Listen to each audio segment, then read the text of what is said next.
Hi friends, అందరూ బాగున్నారా? నూతన సంవత్సర శుభాకాంక్ష అందరికీ.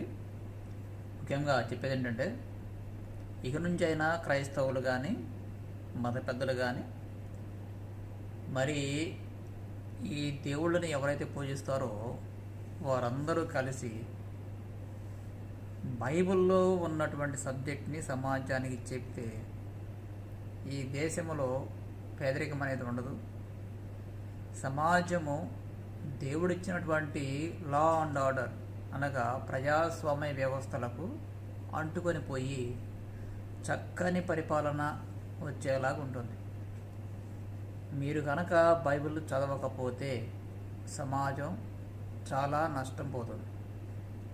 మీరు చదివి సమాజాన్ని మీరు వెలుగులోకి నడిపించకపోతే మీరు నరకానికి వెళ్తారు. ముఖ్యంగా బైబిల్ గురించి మాట్లాడేవాడు. Thank you very much.